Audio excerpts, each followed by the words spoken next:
Welcome back to Shit Creek Survivors. We share real stories of people getting stuck up Shit Creek, the paddles they use to get out, and hope for anyone stuck up their own Shit Creek right now.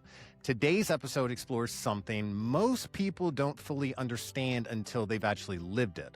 What actually happens to your mind, identity, and decision making after a near-death experience. Our guest today is Lorri Brewer. She's an author and verified near-death experience survivor. In 2010, Lorri went through a life-threatening medical emergency that required 39 minutes of resuscitation.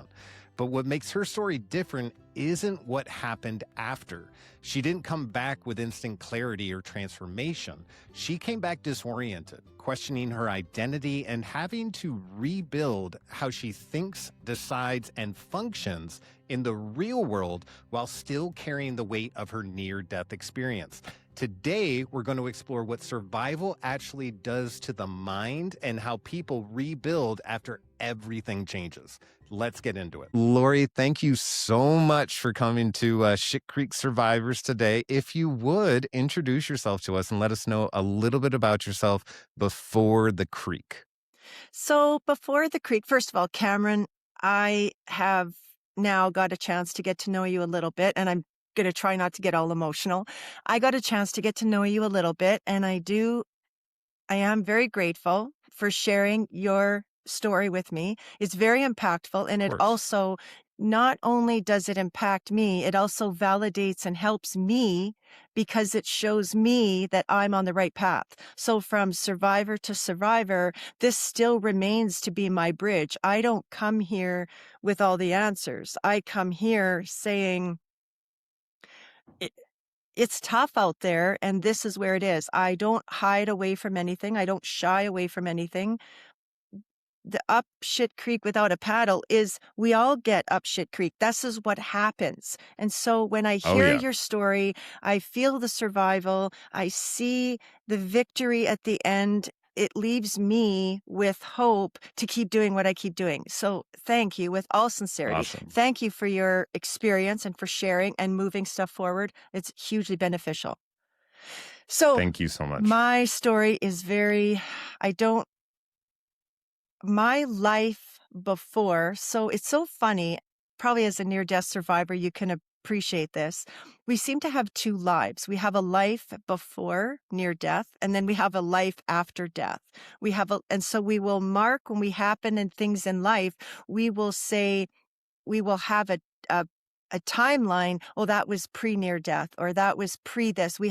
And our line of division is what happened before my near death. So my life before my near death was, I was born of a family of 6. So my mom and dad had 6 children. I was in one of them.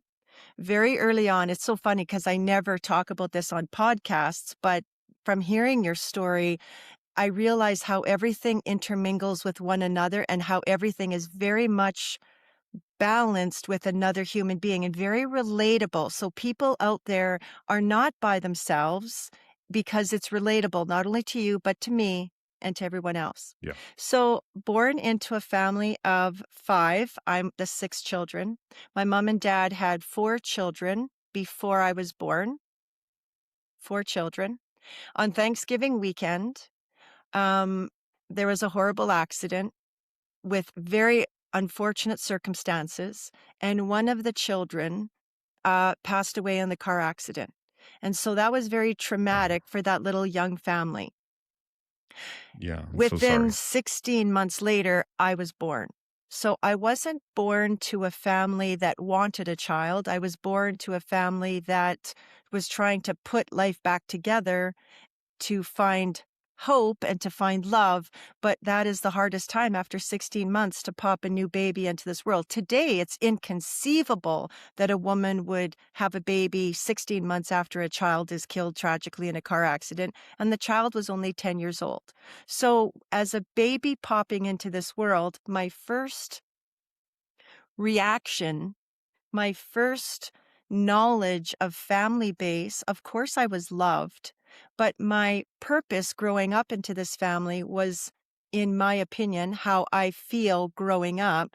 I'm not saying they did this to me, but my joy was to bring my mom joy, bring my dad joy, be something from my Mhm. sisters and from my brother. And not that I was not wanted, but my mom wasn't able to care for a child, so my older sister had to care for me. She was like maybe 16, 17, maybe in her Oh, wow. teens. Yeah. So she had to be a mom at a very early age. Now, growing up, I was never resentful of that, but I was very confused having two moms as a very tiny baby. Right. So I knew early on that my function in life was not to take, but to give. And if you weren't giving with purpose, you were useless. And that was my Uh, first initial reaction into what this world was. So I always became very purposeful for every human being. okay. So that's how my before worked. And it's very important to know that so you understand my today, it's totally different. So growing up, so now I'm a teenager. Um, my sisters are all married. Everybody's married and out of the home. It's me and my younger brother now because my younger brother, we can't just have one child who's going to be alone. So they had a second child underneath me. So now we have two Okay. families. We have two sets of siblings, one that had that world and one that had after death world. So there's always been a Right. very line of division. So with that line of division, me and my younger brother, we learned a different way of life than my older siblings. So there's two Right. families in my one family, same parents, but two families. Mhm. So now you grow up, and now as a teenager, I start becoming involved with the police in the little cadet program at the age of 13, 14. Started doing foot patrol and marching and doing all that stuff a little cadet would do. So they would groom them. So hopefully you would pop out and be a policeman at 18, 19. So that was my Mhm. plan all my life is I was going to be a City of Edmonton policeman, City of Edmonton constable, and that's where I was going. That was my plan. I went through recruiting. That was my goal. That was my dream. My family members were policemen. So it wasn't a long shot. You come from a family of police. Right. You do hundreds of hours of ride along. So you get to see the deep down and dirty at the level that most people don't see. So Right. that groomed my life from a very police, law enforcement, justice background where black was black and white was white. Then, Yeah. as you're going through, so now I get married, I have a child, I only have one son who is my greatest blessing to this day. When I get married and I move along, one of the things that my mother-in-law at the time said to me when I was trying to go through the police service, I had a cardiac condition. And the cardiac condition that they found was called a supraventricular tachycardia. And basically what happens is there's two chambers to the heart, an upper and a lower chamber. And when the heart pumps, Okay. it squeezes from the bottom, it goes through the pacemaker, like the battery chip. The battery chip tells, oh, pump the top part, and it's kind of like the computer chip of the system. What happens in my heart Yeah. is the heart doesn't pump anymore. It just quivers because the battery chip has too many electrical currents and it bypasses the body's pacemaker, and it bypasses it so the pacemaker doesn't work. The AV node doesn't work and it just quivers and my heart quivers. So I have to go into the Okay. hospital, stop my heart. I have an arrhythmia. So it's not like you get an asthma attack and you can just suck an inhaler and you're good to go. You can be on a foot chase. Right. I don't have that. So as a policeman, my police career, my police recruiting just went downhill from my heart condition. Oh. I had 3 heart surgeries. I tried. It just didn't work. So some people were Mhm. happy about that in my family because I already had a child, and they didn't want, because you had a child, that was a career in itself. So you shouldn't be taking on a police career. So some people were happy that it didn't work out. So I had to do something. So my mother-in-law at the time said she lost her husband at an early age. She goes, well, if you don't do something and your husband passes away, you got to have a career. So I went into real estate. And so real estate was a way to have justice for people who were selling their homes, who weren't going to get ripped off. That was my little form of giving back in my little world. That was my world of control because I lost my identity. I lost who I thought I would be for the rest of my life. So I went through a little bit Yeah. at a very young age of 26. I had to re-identify who I was that I thought I would be. So that's just a compound that goes on top of everything else. So that's the compound of growing up, my compound. That's who I was before. And then I became a real estate broker. So I'm still a real estate broker, but my career was not about fiction. It wasn't about energy. And when you are when you're on the street and you're a policeman, you are dealing with real people. You don't talk in terms of energy or frou-frou stuff. You are talking in terms of hardcore, what is happening, facts, because facts will keep you alive.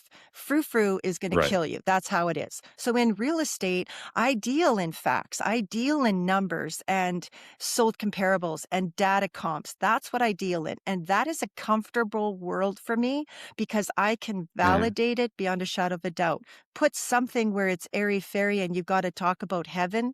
Yeah, it's good, but not that I'm atheist to it. I just can't see it, Right. touch it, feel it. So I'm not quite sure if it's there. So I come from a very factual part of that was me before. Very concrete, Yeah. very logical. I assess my situation. I'm very logical. That makes for people like us, that makes surviving, just so you know, really hard. People like us go out kicking and screaming because we live in the tangible. And to ask somebody who is mentally stuck in tangible to ask us to believe in something intangible, you, you you might as well tell me Santa Claus is real because that's hard for us. So when people are really stuck Yeah. in tangible, that is one of the things that they have to overcome because it's hard to understand that there is an intangible other side of the coin. Does that make sense? Right. That It makes does. that Yeah. makes our journey way harder. That's why some people will say, "I've had a really hard journey." Other people will say, "I didn't have a bad journey. It wasn't that bad." I had to always understand why is some people can have a really good journey and I struggled. Like everything that was a struggle, I had every single struggle. I don't know why I went out tooth and nail fighting because I was so tangible.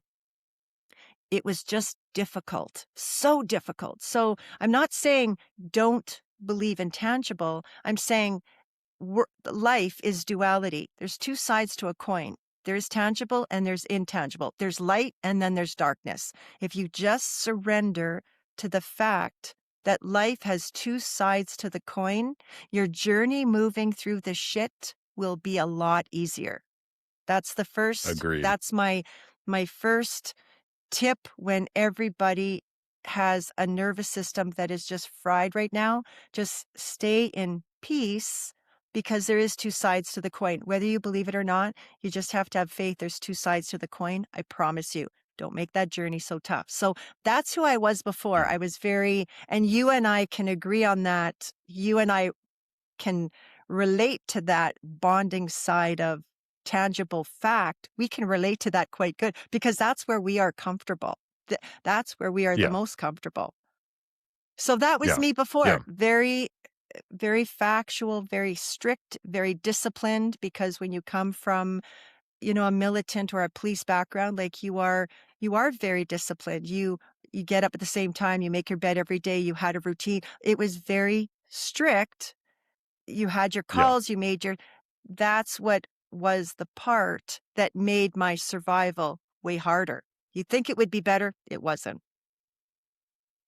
Yeah. I've never had anyone explain it like that, but that makes a lot of sense when you are used to looking at a situation and picking it apart between, legal and not legal. You're looking very closely at the exact definitions and where does this fall in whatever category. That makes a lot of sense. I'm glad that you mentioned it that way. I think a lot of people are going to be able to relate. And you also said something earlier about ego. So there's a difference between ego and control. When you come from a background where you need control, control is what will keep you alive. So whether it's a member on the street, it's military, it's a nurse, it's a first responder like a paramedic, control and assessment will keep you alive, will keep the patient alive, will be for the greater good, that control is not a negative thing. That control is what we need to function in society. So it's not Okay. ego, it's the control of what we do. You are based in a control body nervous system. Your body is safe when you are in control, not ego. Ego is when Mm, I am better than anybody else because I'm in control and you are not.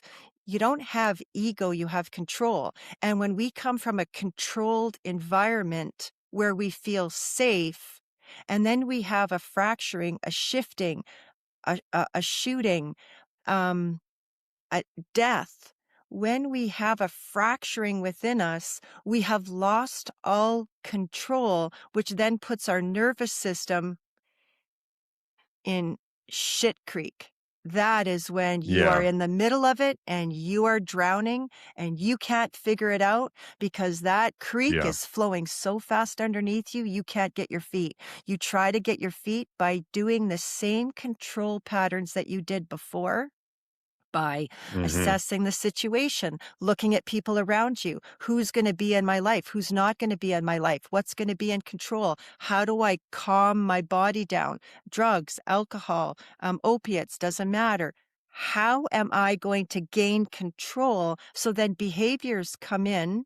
When our nervous system is shot, we do control behaviors to gain control of the situation. That's why if we normally wouldn't do it, we are doing it now. Maybe it's obsessive, like sexual activity.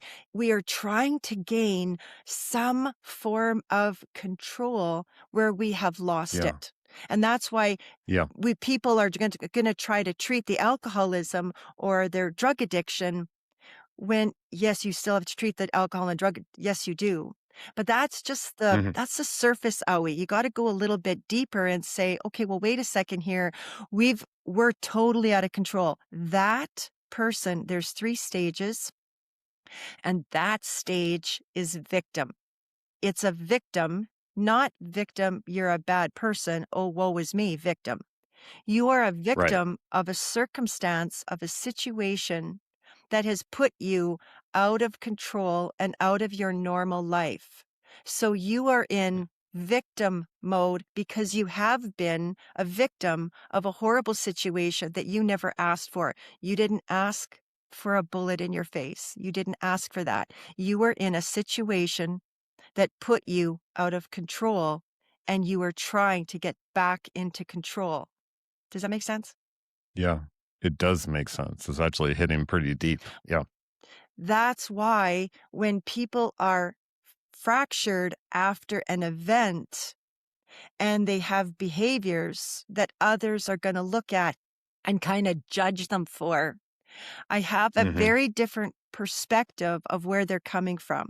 So I look at them as, is this victim? Is this survivor? Or is this victorious mode? Like we have three banks. So if you imagine, Okay. which I love the imagery of literally Shit Creek. Shit Creek is you've got 2 sides of the bank. You've got one side of the bank was your pre-life. The flowing Yeah. stream, the creek, is when you fall into the creek, whether you put yourself there or a situation threw you there. And then you've Hmm. got the other side of the creek. But while you're trying to get your footing in a fast flowing creek, it's hard to get out because you're scrambling for the other side of the bank and it's not going to Yeah. happen. So what we do, you and I, is we quickly build a bridge from inside that creek and we build a bridge to the other side of the bank and we help people get from the bridge to the other side of the bank. You can't just get in the middle of a fast flowing creek on the flung to the other side of the bank. It's not going to happen. Right. You have to have a bridge. Something is going to bridge you to the other side. And so those bridges are what is saving a lot of people today, whether they have the awareness of it or not. So Yeah. my thrown into the thing was the day I died, September, like you say, when we talk about it, September 19th, 2010. I remember it like It's not a dream. I remember it just like yesterday. I can feel the clothes on my back. I can feel what I did. I knew every single moment. It's Yeah, it's more than a memory.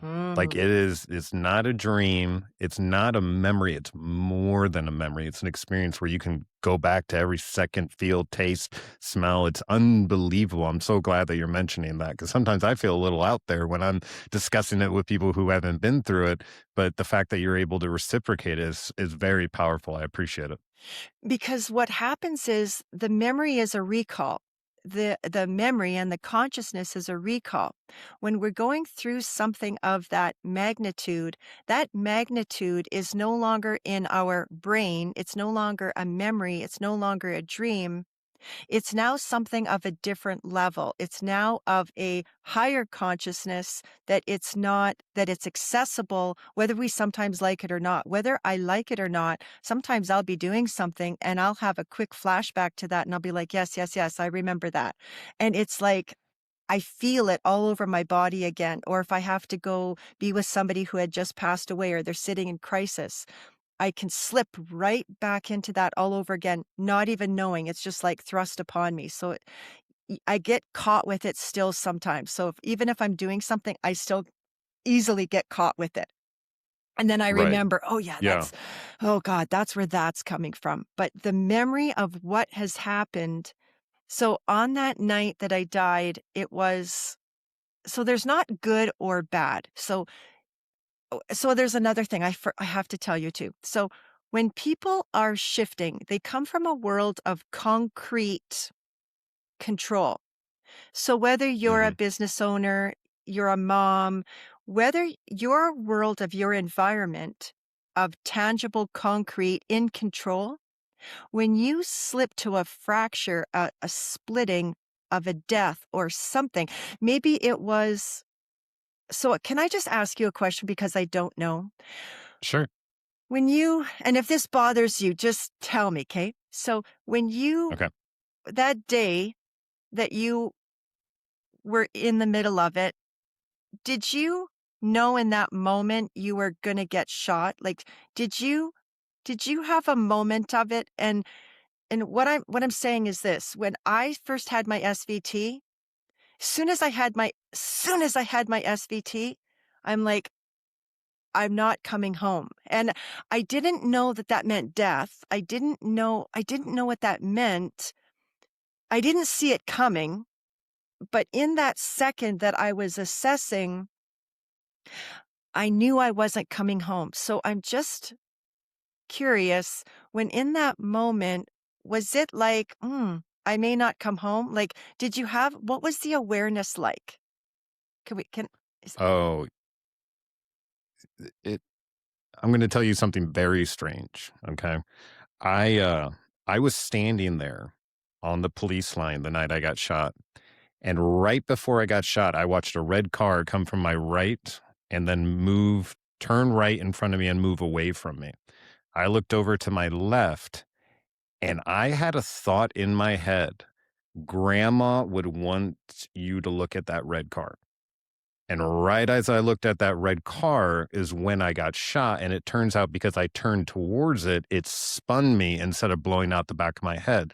Now, the other part of that is when I hit the ground, I did believe 100% I was gonna die there, and I couldn't believe I was going to die. I was like, "Am I really gonna die on the ground, sitting here around no one I love?" I felt very alone in that moment. And then I was saying my last prayer and everything like that, like, "God, I'm sorry for any of my sins," and all that kind of stuff. But yeah, there was a lot going on in that moment.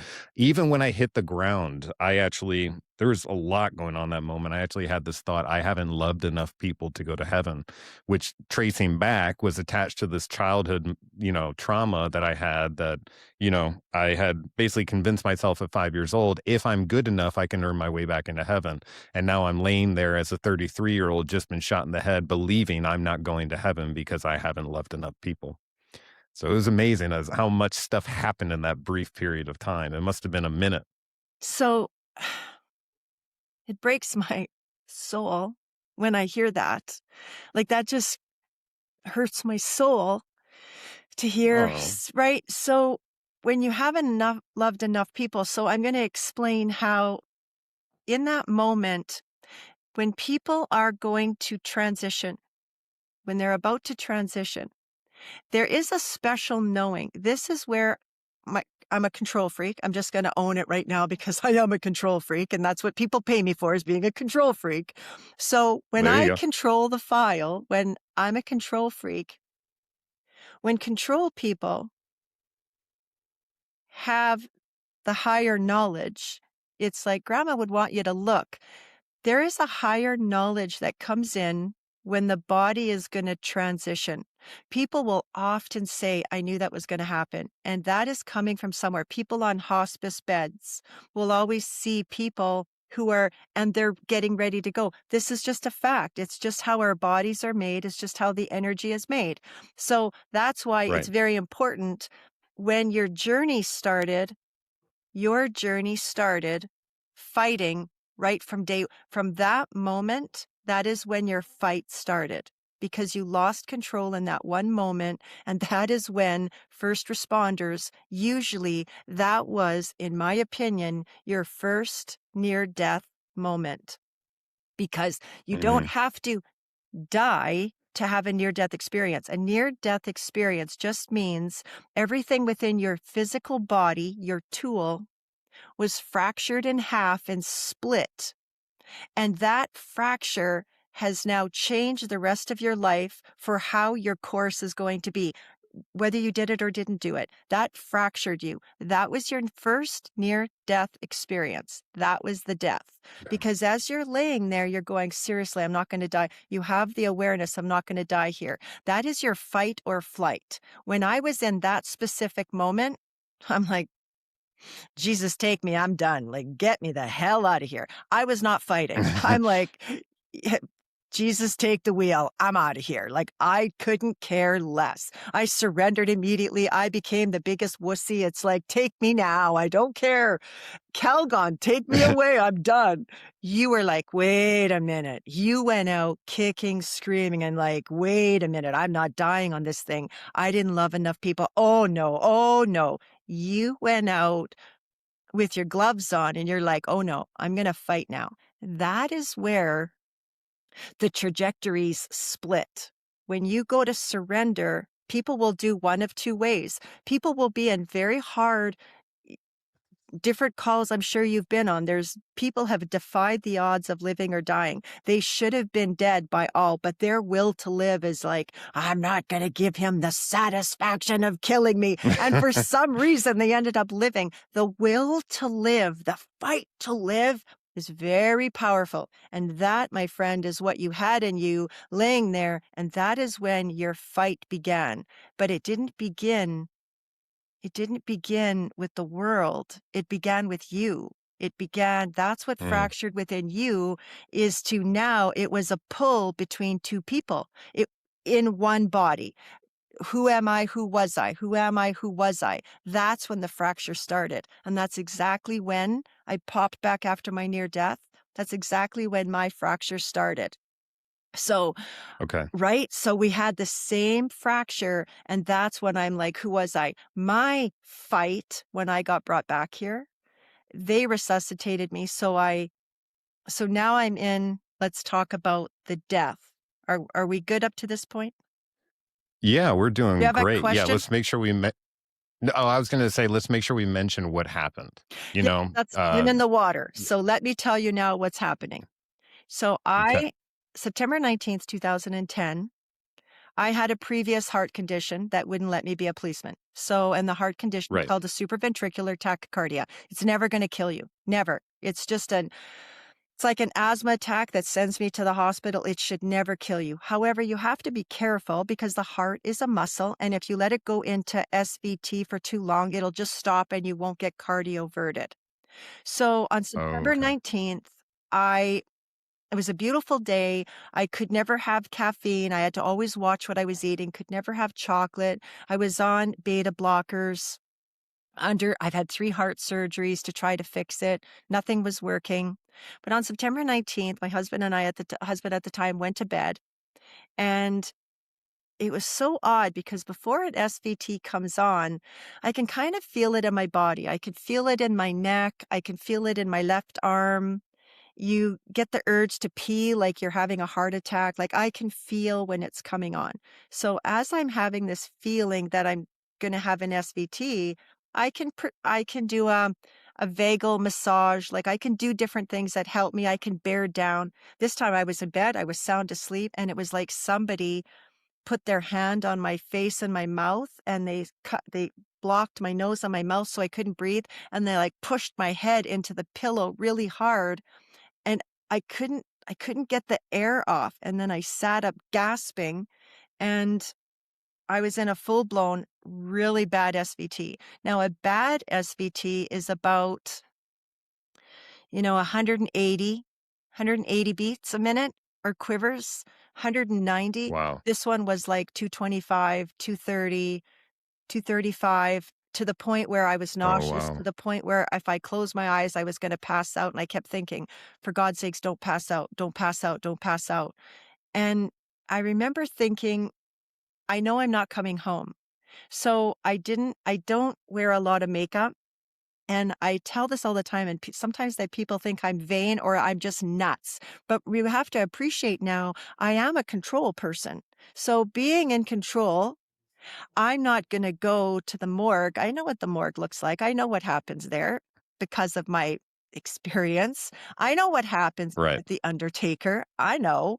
So I don't want Hmm. the morgue to see my unshaved legs. So I go to the bathroom. I'm in a full SVT.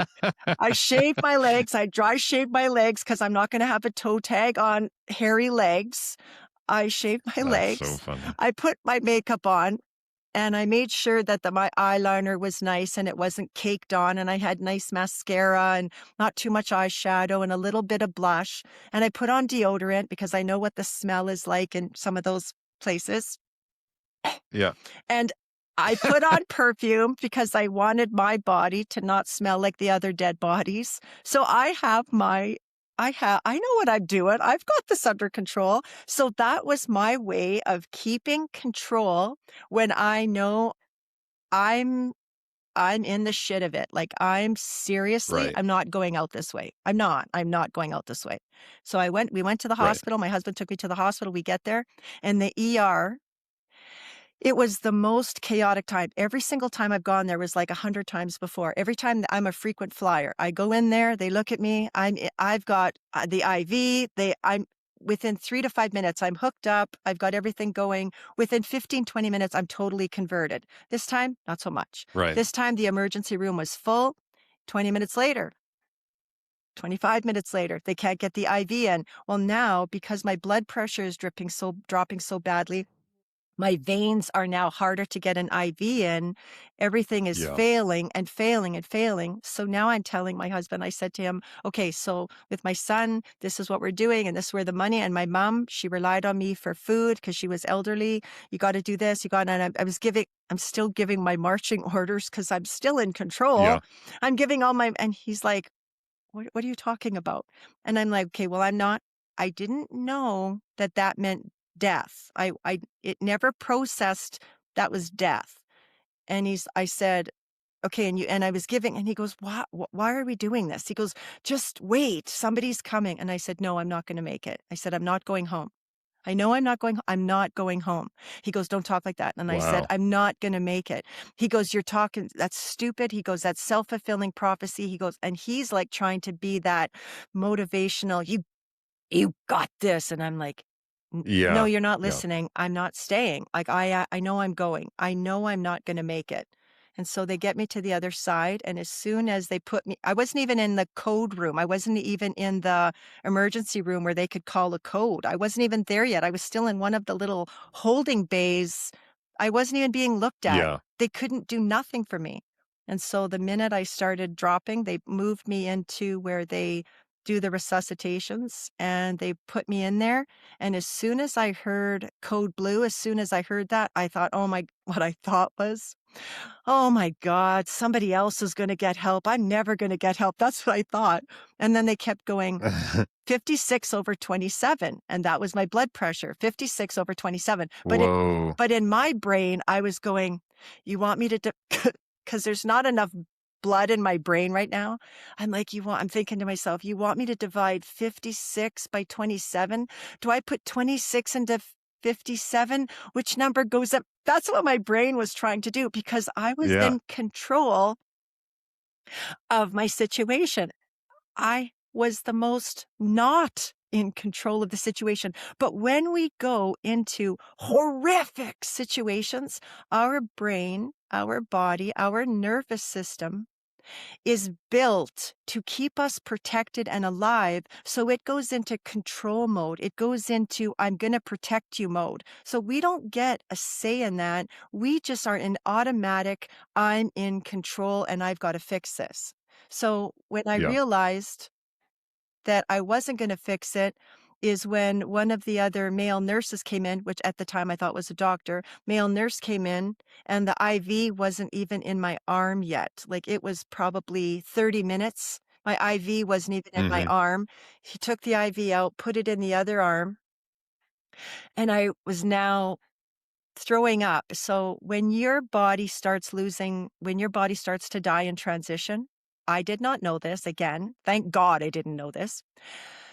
It starts losing bodily functions. So I wasn't aware of that. So when I started throwing up, I didn't know. yeah, when the body starts to transition to die, it just lets go.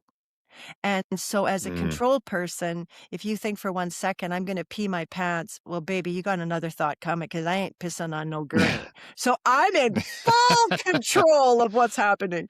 And I kept saying, Right. I have to pee, I have to pee. And then it's like, and then I'm like, and then I started throwing up. Throwing up when your body is dying is not like the good old heave that you get. You don't get a diaphragm heave. There's no, Right. the body cannot heave no more. So you open your mouth and then just puke falls out. Like there's no heaving. That's how the body Oh, releases. So I'm sorry to be okay. gross, but No, it the makes sense. problem is when the body is releasing, so does something else. Something else in my brain says, I'm clearly no longer my body. It became clear to me that me of my soul, me of a daughter, of a mother, of a wife, of a sister, is no longer that. My body is not that. So I really had a differentiation between my body and my soul, my personality, my character, my spirit. It really became clear to me that my body is just a tool. It's nothing more than that, nothing more. Mm. So that Right. was my first realization without knowing it. That's how I figured out years later. Without knowing it, that was my first split that my body was not me of who I am. And then Right. next thing I know, this male nurse came up and he said, you're in good hands, like they all do. And my thought was, well, I'm going to good hands. That's where I was going. And out I went. I was there. And as soon as that happened, I was with my dad, who had passed away 2 years previous.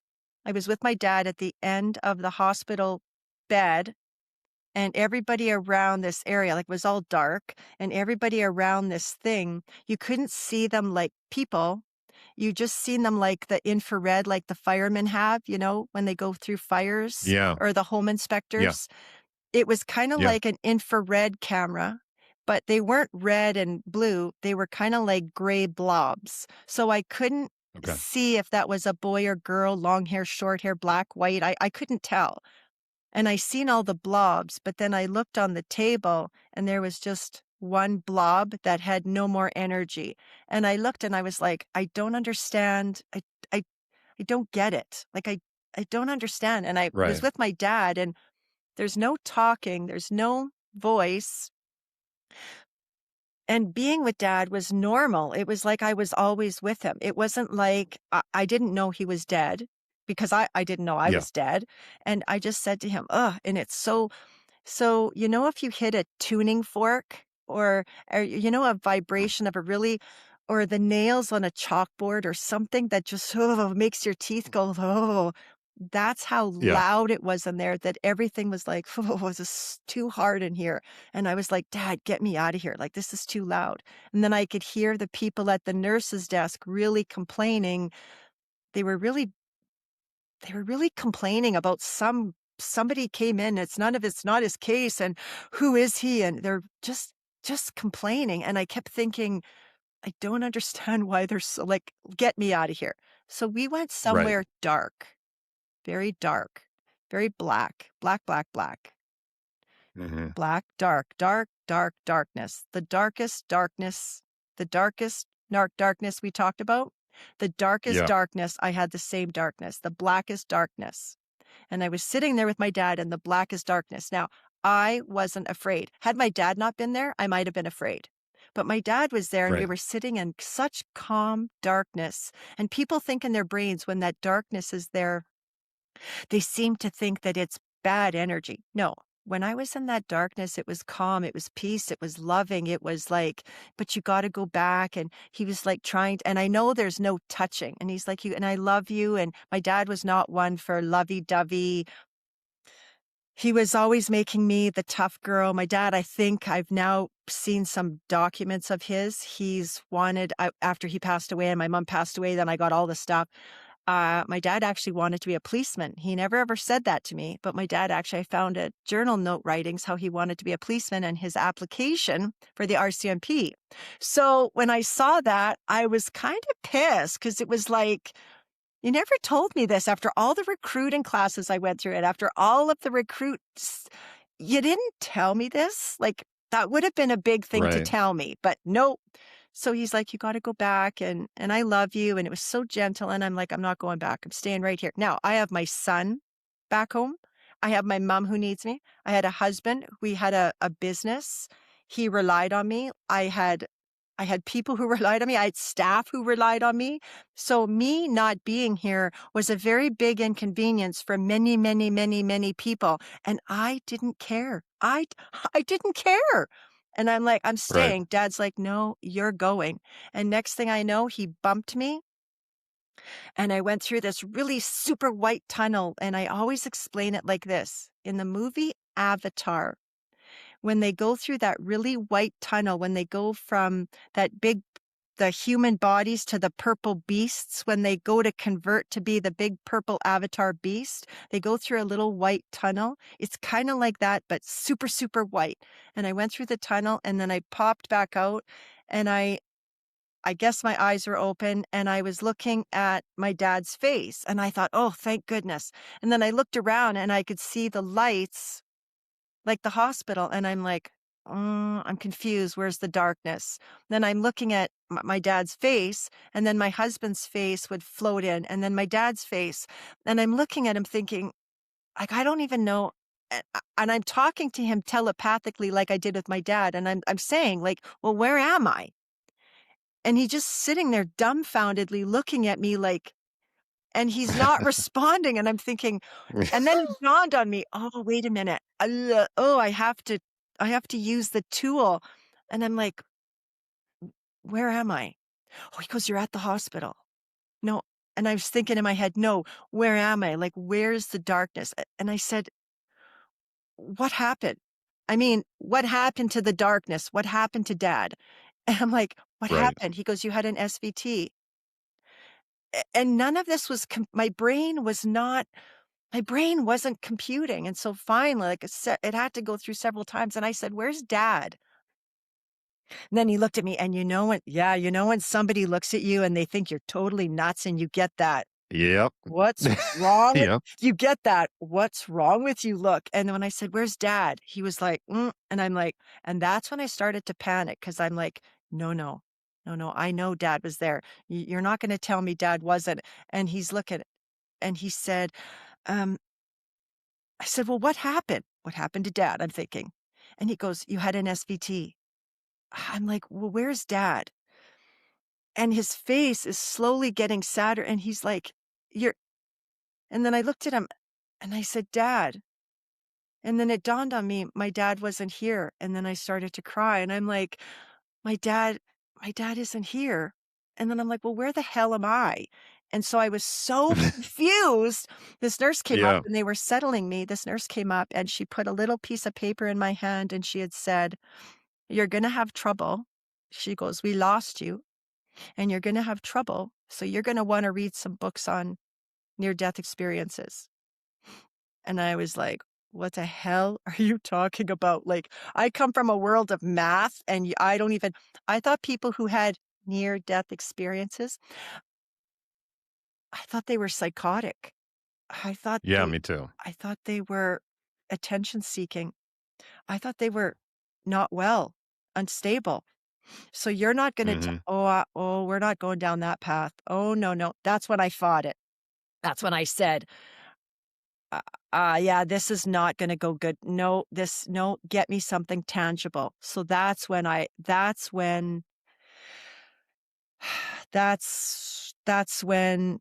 that's the beginning of things going very bad for me. Like, that was the moment of, you would have thought the death was, no, the death was easy. Mhm. The death was nothing. The death was peace. You would have thought that survival was to try to live. No, survival has been trying to live on this land with the fracture and knowing what I know. The survival is trying to Mhm. be surviving today. Today is what I'm still surviving. Today is what I work Yeah. at. So that's where survival comes from. Questions Yeah. now? Does that make sense? Does that help? Fill It in the blanks? it does make sense because when I kinda came back, everyone's looking at you. First off, I came out of a coma. I didn't realize I'd been in a coma. I thought I was out for maybe, like, a day, a night, something like that. Everyone's looking at me like, "Oh my gosh." I've got a nurse crying, "You're alive." And I'm just like, I'm still thinking about where I was, but no one understands what I'm saying to them. They keep looking at me like I'm crazy. Like I was in this darkness and then a pinprick of light, and they're like, "Okay, okay, easy now, easy," and they just kind of didn't. It's strange, yeah, because you've got a lot of questions about your experience, but to them, the experience was, "You've been in bed for 5 weeks. You haven't had an experience." You're like, "Yes, I have. I've had a more tangible experience than I've ever had before." But when you're saying it to people who haven't had the experience, it's really, you can see it, it's hard for them to absorb. You know what I mean? It's just like, so you kind of back off. You're like, okay, never mind. I won't talk about this as much. But then on my own, I kept kind of trying to figure out. First off, I was trying to just disprove that it happened to me because if heaven is for real, I was living the wrong way. So it would be a lot easier if it wasn't there and the lights would just go out. But yeah, it's strange. And I woke up angry too. I woke up like, I don't want to be here. Like the pain's back, first off, mentally, physically, spiritually. There's no sense of love. There's no sense of connection. It feels like a cold world, and you're just like, get me out of this hospital. And everyone who's telling you it's going to be okay gets to go home at the end of the day. You're still stuck in the hospital the whole time. And you're like, I just get me out of here, and you're just trying to get through it. It's so I hate to say it like this, but it's refreshing to hear somebody else talk about that confusion afterwards because it is confusing. It It's not just a gift like, "Oh, heaven is for real." You're like, "Great, but what?" You know what I mean? There's a whole like what? And it shifts everything. And then the more you look at it, it shifts your life a little bit more and your vision goes from being very tunnel to like anything's possible, and you start researching and yeah. finding people who have been in there and you're like, wow, that is nuts. So it's so funny you mentioned control. So the minute I popped out, so I was in, so what they were doing is they were trying to revive me. So apparently after, because now I have to get the story from after what happened. So after they lost Right. me, I, so I didn't understand at that time. I thought my heart just stopped. No, what happened was I think it's fentanyl or one of those drugs. They Yeah. overdosed. They overdosed me on fentanyl, like way, way, way, way, way, Oh way, way too no. much. And they couldn't figure out because what happens is what there was, but in fairness to the situation, there must have been 14. 15 people in there. There was nurses and Mhm. doctors and techs and an anesthesiologist and the bagger guy. There were so many people in the room. It wasn't even organized chaos. It was just a storm of chaos. So I can see how this would happen. I'm not angry. I'm not upset, but they couldn't understand why they shocked me and the heart wasn't going back to normal. So normally you cardiovert, cardiovert. And so what happens is they put those paddles on. Like it's not paddles like you see in the movies, it's sticky pads. They put those great big sticky Yeah. pads on you. Right. So you put the sticky pads on and then they shock you because it's already on there. And then they shock you and shock you and shock you. Now, when they were doing that, nothing was coming back. So I wasn't coming back and they couldn't figure it out. And then they started doing the sternum rub and then they started doing chest compressions, like hard. I didn't know you break Yeah. ribs in chest compressions. So I now Yeah. had broken ribs. They put that airbag on me and they pushed it so hard they popped out the vertebrae in my neck. So I went in the Oh my god. SVT. I came out. I woke up with a popped out vertebrae, broken ribs, bruised sternum, like you fell. And where they cardioverted me so many times, the coil of the cardioversion burnt in my skin like the coil of an oven, a stovetop oven, like burnt into me. So I came Wow. out after this event going, my body was like destroyed, just Yeah. destroyed, and I could barely move. And I was thinking, what the hell happened? Like, how did this happen? How did I get here? But as Right. you're trying to come back out, the funny thing about having control is now I'm broken and you destroyed my body for the purpose of bringing me back to a place that you never got my permission to bring me back from. Nobody Right. nobody said, "Hey, that control was taken from me." So that really frustrated me. I did not want to come back at all. My body was broken. And for what? Like, for what? So I was really angry. And then I got angry at God. And I just said, if this was the case, like, why wouldn't you just keep me there? Like, if you're this all loving God, why wouldn't you just keep me there? Like, why would you let me do this? And then I thought, well, maybe I'm a shitty human being. Maybe I deserve this. I'm like, what did I do? I clearly deserve this. So then my brain is, so That hold on a second. yeah, That is such an interesting thing because I think all of us at some point turn the energy on ourselves and start going. I went into a depression as well. Like, am I not worthy? Why didn't I get to stay? There's all these kind of thoughts. It's like, and it really kind of gets in you. I'm so glad you mentioned that. Please keep going. But I had to.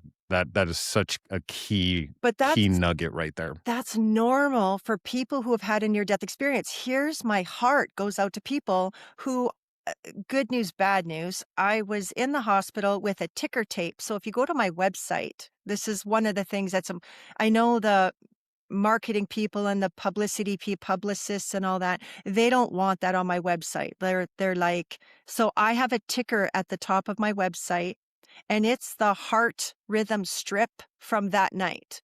And I'll be damned if I'm taking that down. I don't care about marketing. I don't care about image. That is what real life is all about. So on the top, you'll have how my heart was in SVT.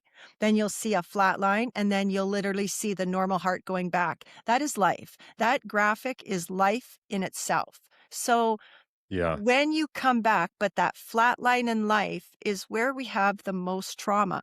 My heart goes out to people who have had a near death experience, have come back, but have had nobody. Maybe they fell in their house, died, came to, and then now they still experience the same shift. They still will get the same darkness. They still will have the same light. They come to and they're like, whew, I don't know how long I was out for. Go to the hospital. There's no validation there. So good news or bad news, I Right. have validation, which does it make the journey easier? No, it doesn't. But it gives me the ability to explain with some sort of credibility that you're not nuts. And so when people Yeah. who don't have the validation of that and they come out and say, this happened to me, I'm going to tell you that you're not this is real with what's happening. And just because it's not validated, it is something that you better take seriously because you will have physiological after effects. This is very important to know. Every body that has shifted will have legitimate, proven, factual physiological after effects of a near death experience. This is the truth. When the body shuts down and reboots again, we will have sensitivities. We will run to drugs and alcohol to numb it because we don't know how to cope with what's happening. That's normal. Yeah. We will have sensitivities to light, to sound, to darkness, to different energies when people walk into the room, super sensitivities. We will have those. And I say this every time.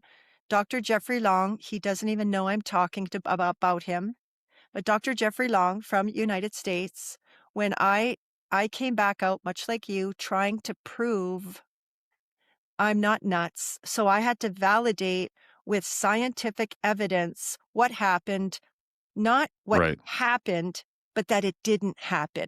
I didn't want to be part of the nut group that had a near-death experience. I wanted to have, Yep. I wanted to be normal. When I popped out That's now, such a not normal. And normal. I did, Yeah. and so I have trouble now, 15 years later, I have trouble now with the word normal because there's no such thing as normal. But in my That's true. control world, I was normal in my control world. I pop out, not normal now. And Yeah. that in itself is a stigma in itself. Forget the mental illness stigma. Forget the near death stigma. The normal is another stigma. So now we wrap all of this up. Now you're really struggling, Yeah. right? Yeah, the idea of returning back to who you were is I chased that for a long Me time. I too. just wanted to go back to who I was. And it was so frustrating because it was impossible. And I really wanted it to work. And I was living in a very tight world. If I keep this water bottle here, and if I keep my phone here, and if I make sure I say my prayers, and if I do this, and everything is going to just, as long as I keep it just right, this is sustainable. There's pain, but it's sustainable until like you get that last piece of straw on the camel's back and it just breaks everything because you've been stressing the whole time. Yeah, I had to, part of my story is because you're trying to prove it wrong. You just want to be normal and everything like that. And you just want a little relief from the idea and maybe a little bit of closure. And at some point, I don't know when it happened, I was just like, this is real. And you have to accept it. There's like a process of accepting what happened because the whole time you've been disproving it. So it's almost like I think it probably started me with like a little bit of negotiation, like, okay, well, if this happened, then this must be there if this happened. So you started kind of like cracking the door to see maybe is it possible? Maybe is it possible? And you start talking to people who've had experiences and you're like, you tell them your story. That's the best thing. I've told my story to so many people and they look right back at me and they go, your story parallels a lot of stories. And I'm like, does it? Because I didn't know, you know what I mean? So that was relieving to me to find out that I wasn't the only one, that I wasn't losing my mind. Because that's another thing you're worried. You're like, am I losing it? Have I is this, should I just be quiet and just hide all this, or do I talk about it? And eventually you're like, I'm just going to talk about it. It's too real. I have the option to talk about it or not talk about it. And how bad would it suck to cross over the next time? And then whoever's on the other side, whatever your spiritual or higher power or God says, why didn't you tell people about what I showed you? You know what I mean? Yeah. And And so it's I'd the much rather share than not share now. Just so when I get to the other side, I'm just like, I think I did what I was supposed to do. But The thing so the thing that's cool is the bartering. I bartered. If I do okay, so I'll let a little bit yeah, of this go. negotiation. Yeah, I did the negotiation, the bartering. I'll look behind the door, Hmm. like how much crazy is behind when you come from a very factual, controlled, disciplined world, authoritative world, and now we're gonna go behind the world of behind the veil, like that's kinda like, "Hoo-hoo," and I'm in a man's world, so now I'm a real estate broker. I'm in a man's world trying to be a real estate broker. So I got to be a pretty, I got to be a pretty tough chick. You can't come out and Yeah. start talking. You got to be careful. So I'm like, so I would barter. I'd give a little bit, but not too much. And I would negotiate a little here and there. And I thought, but there's an authentic part of me. So the authentic side of me is no, this is real. I surrendered and I'm like, no, this is real. This happened. But Hmm. now these are my sensitivities. So here's now what's happening. So now, because so I pulled all my hospital records and I've now since pulled more. What happened is when I went in, apparently they tried to resuscitate me, that struggled. And then when but they were resuscitating and resuscitating, and the resuscitation happened for between 32 to 38 minutes is what they were trying to figure it out. And then when they Wow. Narcaned me, they realized, because they figured it out clearly, I've got a ginormous high dose of Narcan. And then as soon as they Hmm. Narcan me, then I started coming out. So I thought it wasn't a near death. What I thought was I had a brain injury because maybe that's what's wrong with me. And then I thought, Yeah. maybe I should go to my priest. And then I thought, maybe I should go to a psychic. And then I thought, maybe I should go to a shrink. And then I kept thinking, there's got to be a real reason why this happened. Like, how did this happen? And then after that, 6 months later, 8 months later in May of the following year, I had my fourth heart surgery, and the survival rate was very low because they have to go in with wires, and it was quite a Okay. high risk.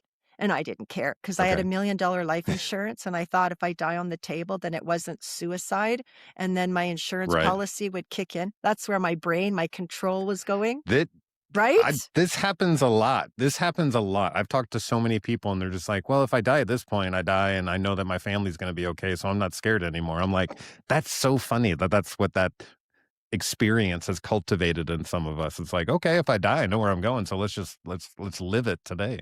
And Anyways, yeah, go that's ahead. how it was. So I had my fourth heart surgery, and then it was pretty aggressive, and he cured it. So I haven't had any more Wow. SVTs because I'm like, I don't care.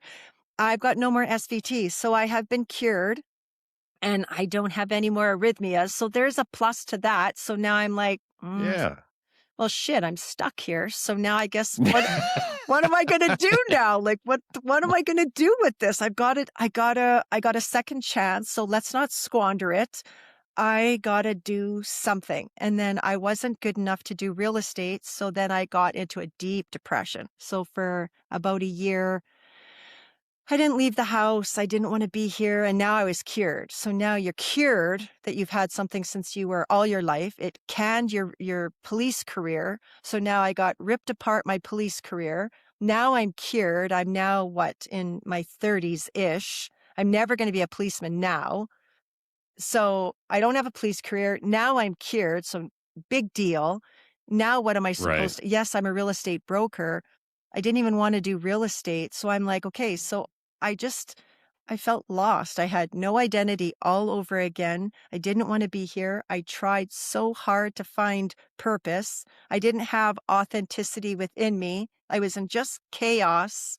And then I thought, Did you get any hmm, did you get any thought of, like, how this world actually isn't kinda real? Like, the yeah, way we treat one another after seeing the other side, you're like, "I don't wanna play this game. It's not real. It's about manipulation. Everyone's out for themselves." So you kind of, like, really have this depression over where you're stuck now because it's like, it's not real. Like, I know what it feels like on the other side, which is all love, and then you come to this world back and it's cold. It is. It's it is. cold in comparison. And it's so funny because my mom was alive then. Thank God my mom was alive. And she's very Catholic. She's very Christian, very, very Christian. She watches her church. She watched her church programs and she reads the Bible. Like she's very devout Christian, very devout Catholic. And we would talk and she'd be like, okay. So I said, and we talked about death and hell and all this stuff. And I said, Mom, there is no hell. This is hell, Mom. This is hell. Here is hell. We are going to heaven. We, this is, this is not, it's not like this is heaven on earth. This is Right. hell. And where we go is heaven. So we have to navigate hell. There's no such thing as hell. We're living it. So this is so cold. And if one person, if one person at a time, if I could change just one person's life, just one, it makes the rest of the collective a little bit better. So how do Yeah. I do that? How do I reach people? And then I realized not only how cold it is, I sat back and I looked around in this illusion of what we're trying to do. So, Cameron, I gave everything away. Like, you have to appreciate, we had a big house. Like, we had a real Mhm. estate house. We had like 2 cars. We had the image of what real estate should be. I gave it Right. away. I gave everything away. I Kijiji it. I gave all that. I didn't want it. I gave all the Wow. material possession. I sold the house. And I make a Wow. joke now because our relationship, what I was before, the go-getter, the money, the hunt, the negotiation, the go, it's like, that's not real. That's all crap. That's so you don't need Yeah. we have 5 TVs. Why do we have 5 TVs? How stupid. Why do we have 5 TVs? So I'm like, we're getting rid Yeah. of it. That's when the relationship started with people, it started changing because the person who I was that they come to expect is no longer that person. And they're like, where is she? Because I was in Mhm. society, I was within the industry, I was a voice, and now I am what is wrong with her? Like, what happened to her?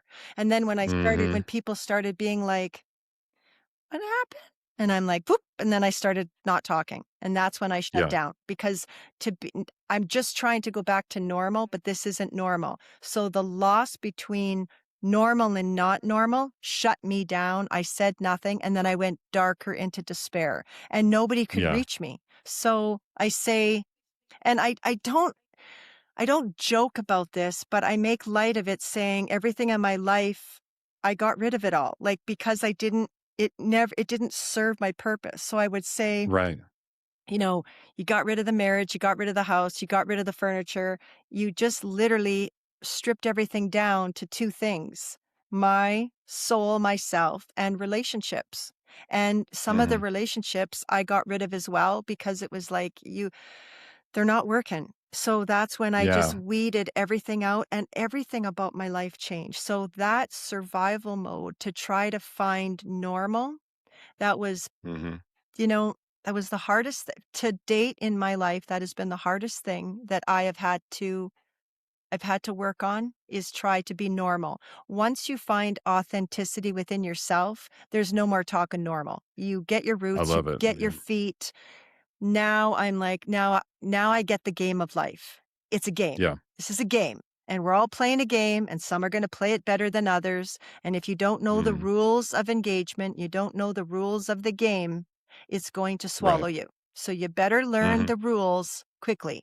And now I've mastered the rules, and now I've got one last kick at this cat, and I'm not gonna go out.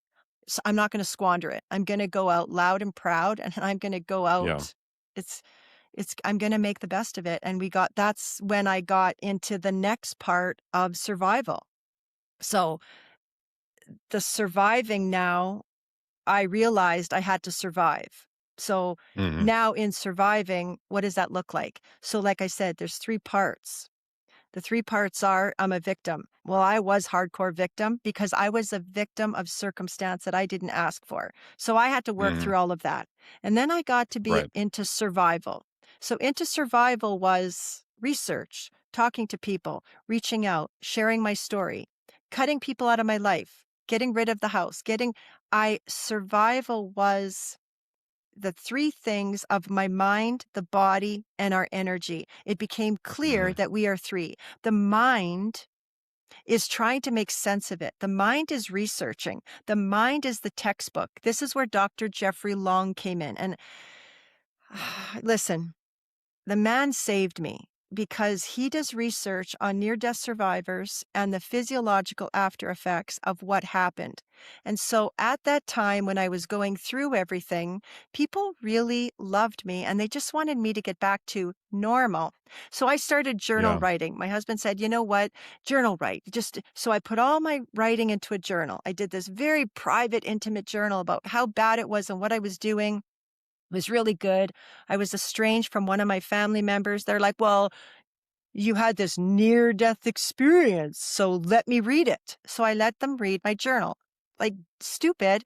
But when your body, when your nervous system is in so much chaos and crisis, your brain is in lockdown, and it's meant to be that way because the body will survive.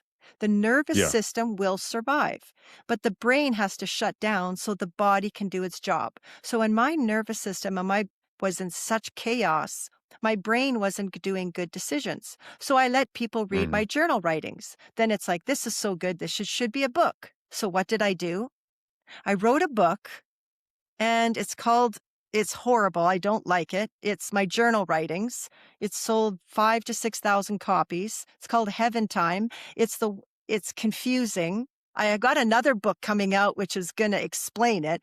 But the book was put out there because it was supposed to be like a profit center, and we're going to make money and get her back to normal. So what did I do? I gave most of the books away. I gave some of the books away. Some of them I sold. I did big speaking events, and I didn't Mhm. sell them individually.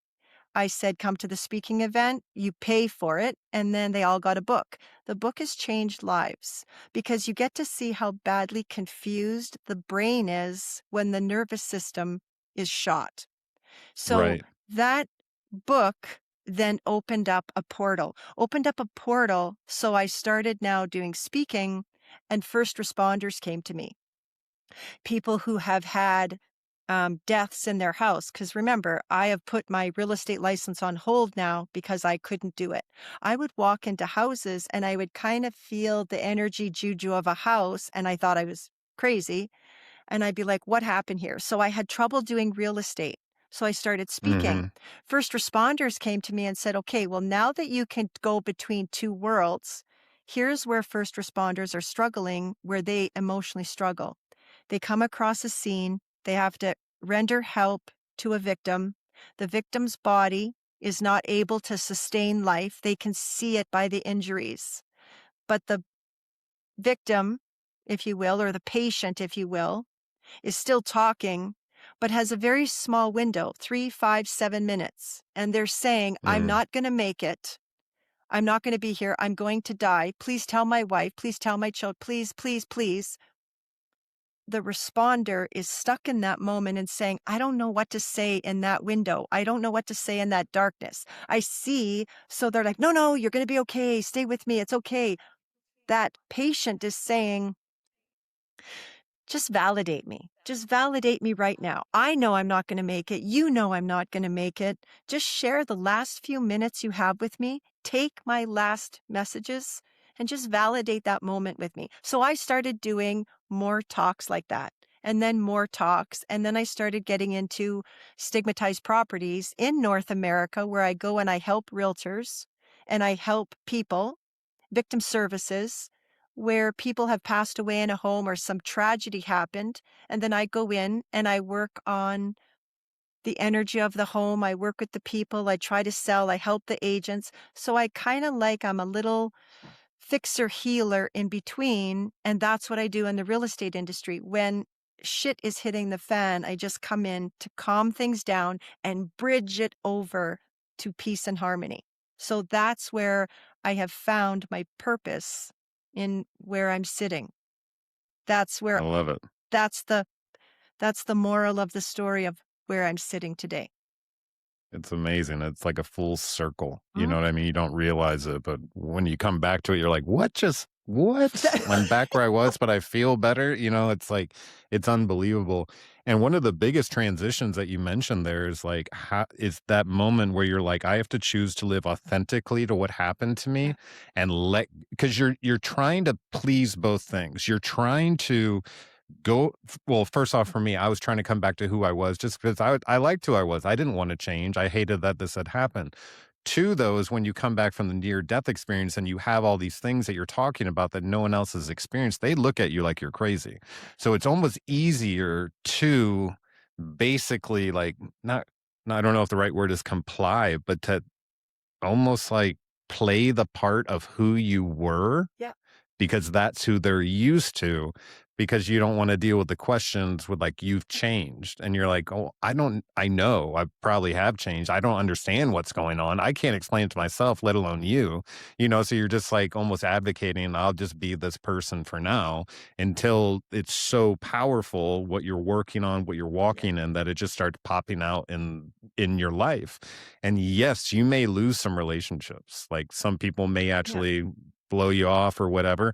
You actually more likely are going to cut ties with people as well, because you're going to tell them something that's vulnerable about yourself, that's important to you. And if they come back with criticism or whatever it is, you're like, well, you're not a safe person to talk to about this. I want to talk to somebody I care and love about this, but it turns out that's not you. So you have to kind of plot your chart, figure out who's going to be part of that circle. And I don't know about you, but my circle got a lot smaller. Smaller. Yep. And now that I've had time with that small circle, it's starting to grow a little bit. Now, I do understand now, after I got shot and basically everyone on my department wouldn't come around me, nor would the people who were friends with me prior to me being a police officer want to come around me. I felt very alone and abandoned. And you just think, well, I did everything you told me to. I said what you wanted me to say. Like, where are you? Where are the promises coming true? Anyone who's out there in law enforcement has been hurt. It turns out the brotherhood turns into a business really quick. So they get you away from the pack in the back office, and they're assessing you to see if you are a piece of equipment that still works. And if you're not, they don't want you around the pieces of equipment that still do. And that's a kind of like dumbed down way to put it, and maybe a little bit brutal, but it is true. It's very true, because if you're saying I have PTSD, this happened, like, they unfortunately don't want to share that with the rest of the department, because they don't want to deal with the rest of the department if they all have problems too. Well, Um, Cameron, that's actually a really good thing that you touch on. That's hugely profound, because three things why it's profound.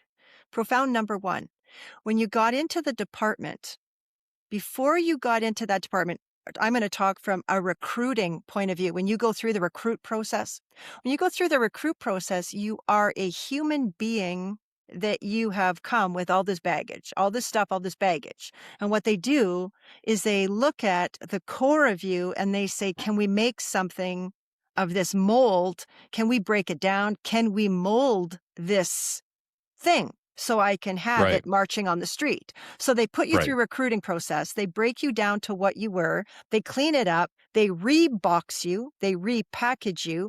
They re-imprint you, hmm, indoctrinate you. They get that little box. And God love our first responders. I'm not bashing the first responders. That's not the point here. They right, re-imprint you into what and who they need you to be so you can do the job on the street to keep the rest of the people safe. So now they've taken what was an identity, they bastardized it a little bit, put it into a nice little box, put you out there on hmm, the street. You go on the street, shit happens, it goes bad. You come back and say, okay, the box is broken and this is what's happening. They're like, well, let's quickly get rid of that box because we can't let that box infect the other stuff. So now what they did is they took that beautiful identity of what they gave you, the brotherhood of what was happening.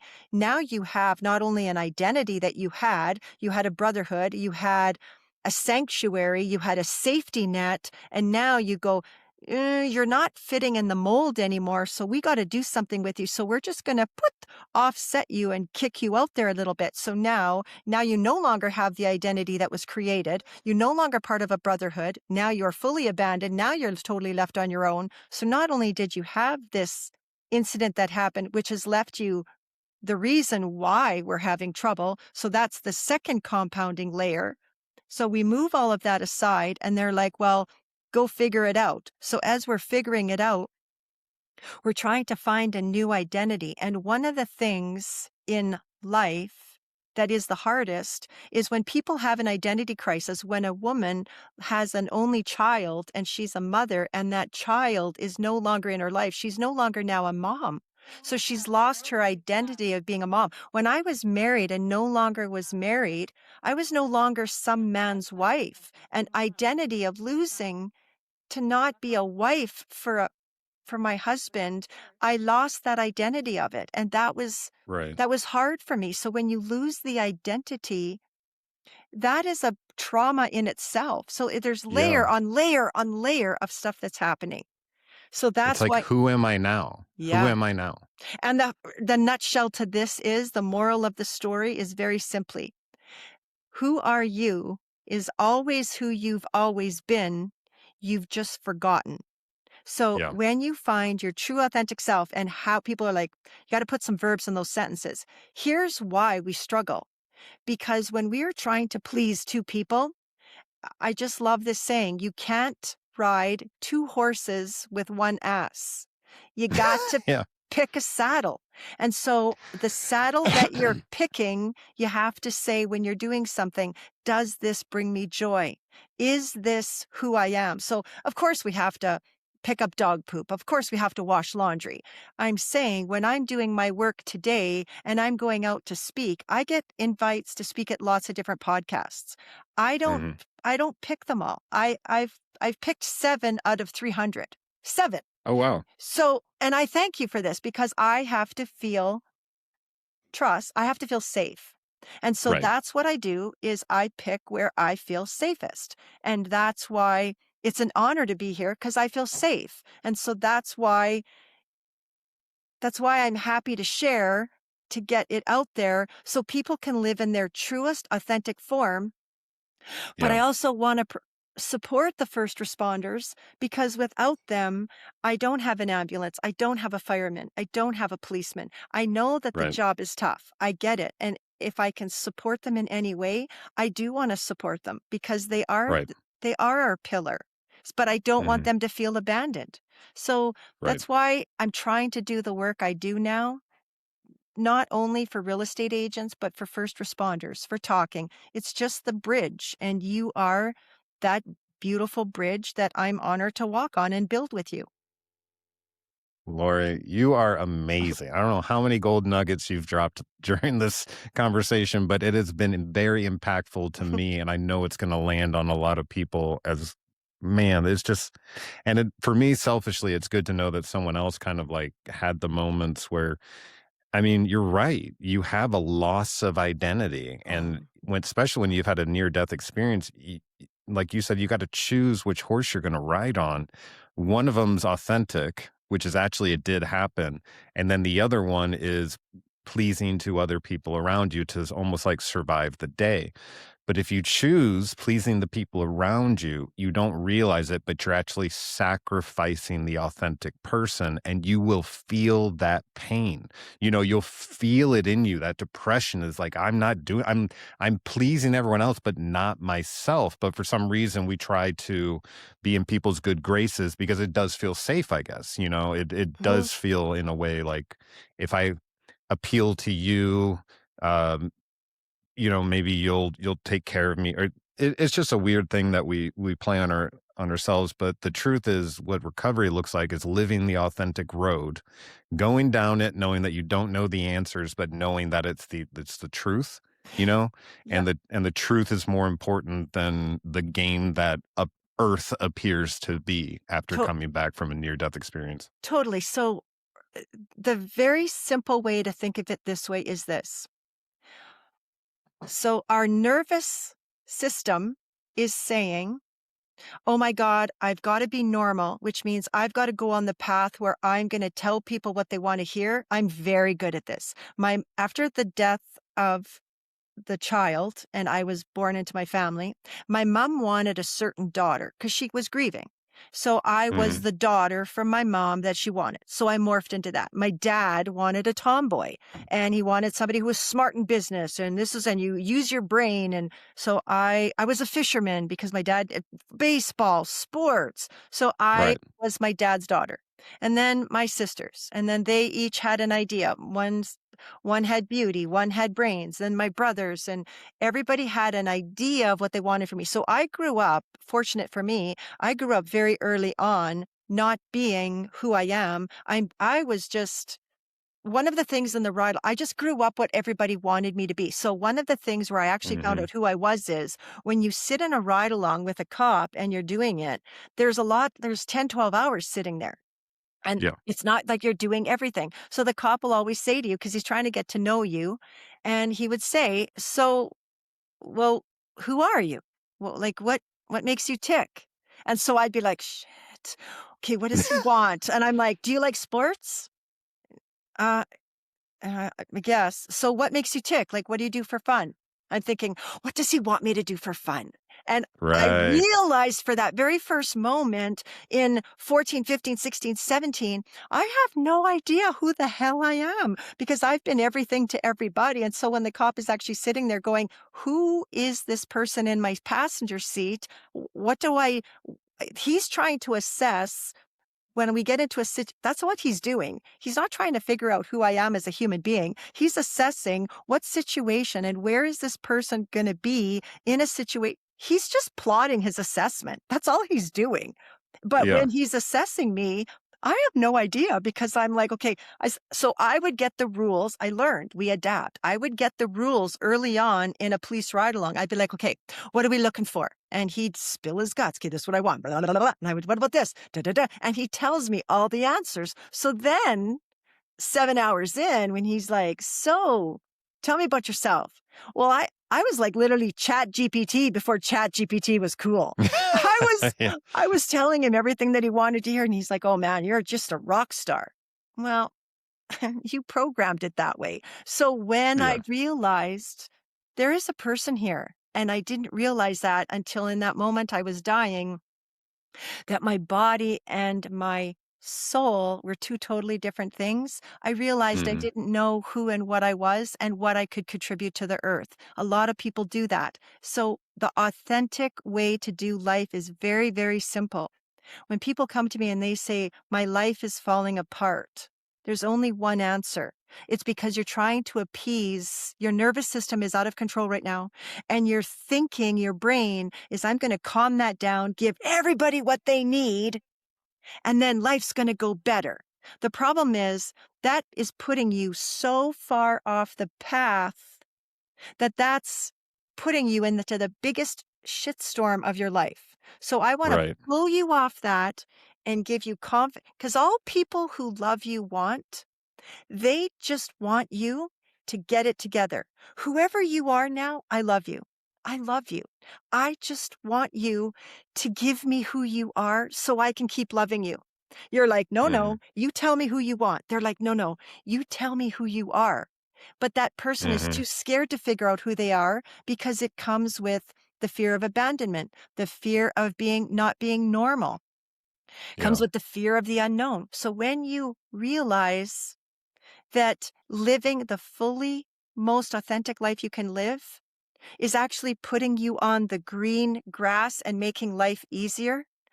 Yeah. If you're on the rough and things aren't going good, just stop and look around and see how many people you're pleasing.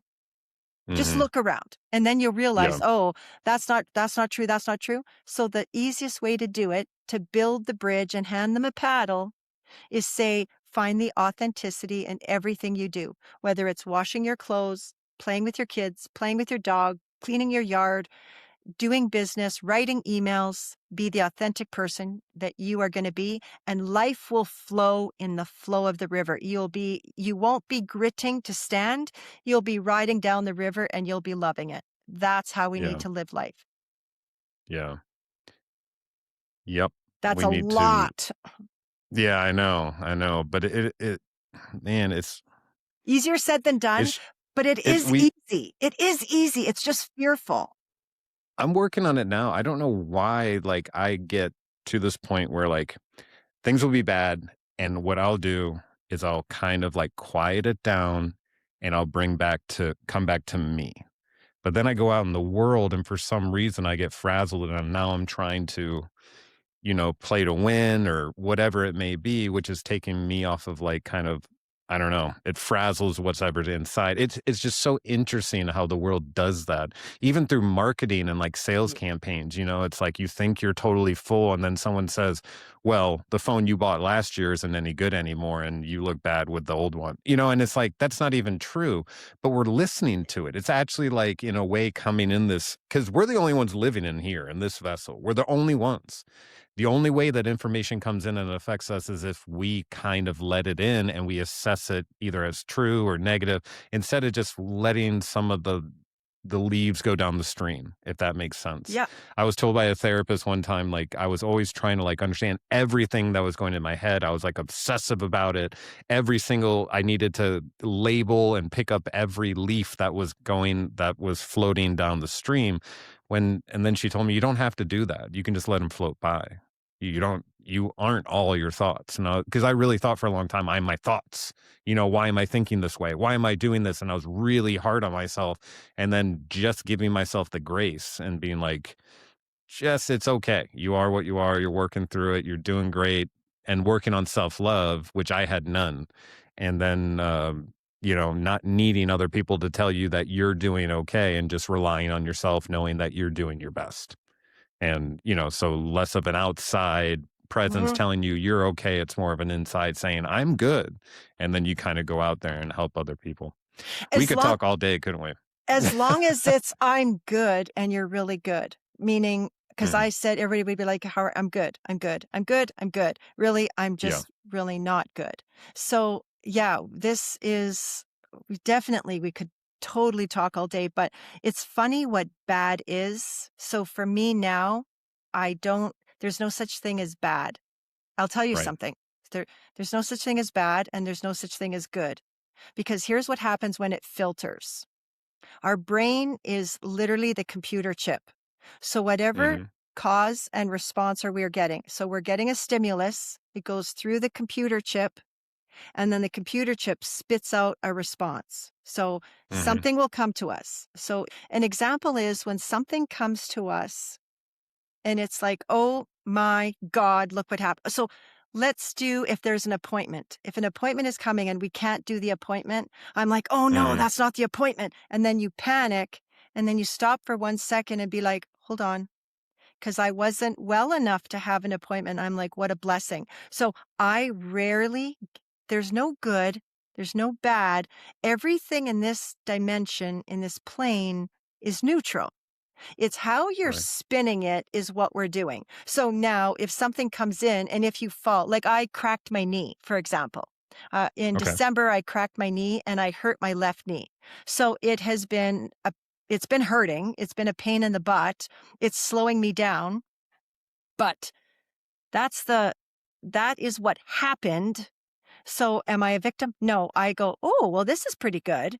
I can't run out there and walk my dog. I can't pick up dog poop. I can't do this. I can't do this. That's good news. So here's what I'm going to do. I'm going to slow down a little bit and I'm going to wait. I'm going to give myself 3 months and I have a plan. One of the tips and tricks in your cheat sheet code in this game of life is because of a military or discipline background, there was always a discipline. So, for example, when something changes in my schedule, that is always going to happen. Always going to happen because people are human. So Right. I already know that right now. So my rule of my cheat sheet code is no matter what happens in a schedule, good, bad, indifferent, it doesn't matter because I'm just going to rebook. So the rule is I leave extra gaps of time. When you book yourself so tight, you start to panic. So I Yeah. have little cheat sheet codes for myself that I just do in life. Number 2, I always make sure I eat breakfast every morning. And I always Hmm. bathe and I put on makeup. Why? I don't do that because I like it. I do it because the days that I don't, and if I stay in pajamas, it's an easy slip to start going into depression. So Yeah. I have to put on makeup. I have to bathe. I put on perfume every day, every day. Nobody sniffs me, but I put on perfume every day because you have to. So I made cheat sheet codes for myself so I don't slip.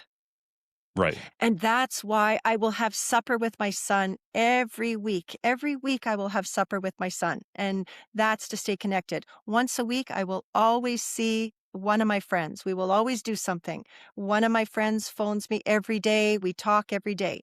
I have cheat sheets that keep me on the path because when a slip happens, you've got the backup there. That's a little bit of a helper when you don't know. The problem is, don't make the cheat sheet codes when your nervous system is in chaos. Like you say, Right. calm down, detach, get good, and find some really good cheat sheet codes for you where you find yourself slipping. And you'll be adding it. You'll add more and more and more. And that is Yeah. what helps get through this world. It just makes this world a little bit easier to navigate. I don't shop. Here's another thing. I go grocery shopping once every 3 weeks. Oh, cool. I hate You grocery just get shopping. yeah. So that's what I do. That's awesome.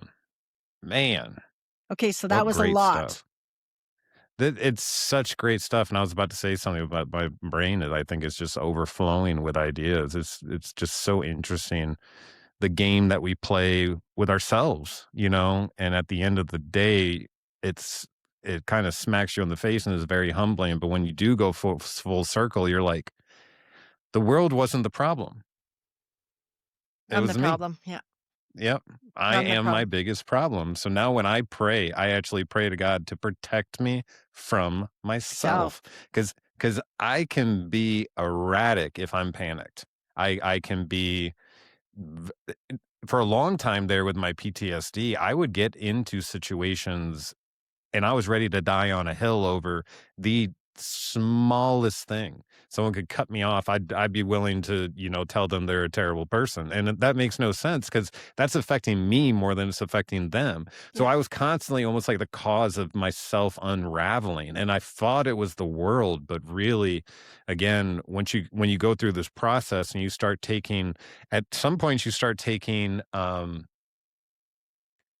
like absolute responsibility even when things happen to you. You're like, well, this happened, like you said, is I'm not going to define it as good or bad. It's like, what can I do with this? And sometimes the things that we feel were meant to take us out end up being something that's so positive, almost saved. Like getting shot saved my life.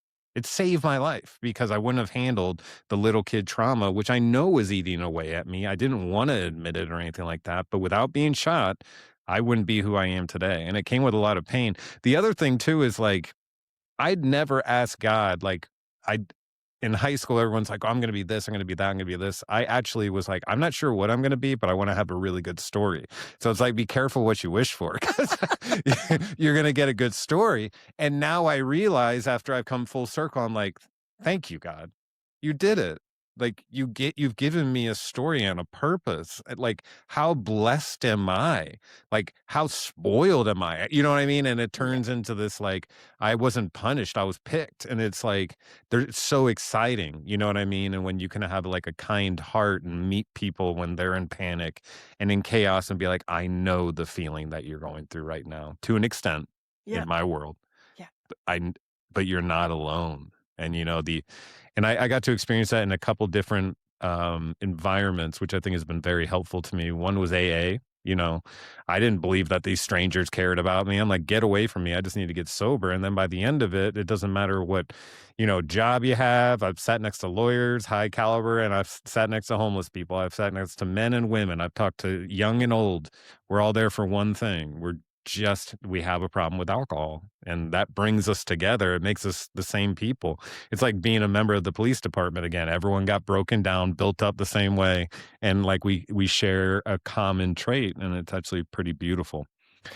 Lorri, again, we could talk all day, Yes. but I'm going to have to cut Thank us you. off. It's been Yes. such a pleasure, and thank you so much for all the information. It has helped me tremendously, and I believe it's going to help a lot of people out there tremendously. I'm glad. I am going to make sure, again, I put all your information in the bio, so anyone listening, check out the bio so you can get a hold of Lorri and either get the books, get some information, whatever it takes. She's an asset, she's a resource, and I hope that you guys take advantage. And without that, I mean, thank you so much again. Much appreciated. Until next time.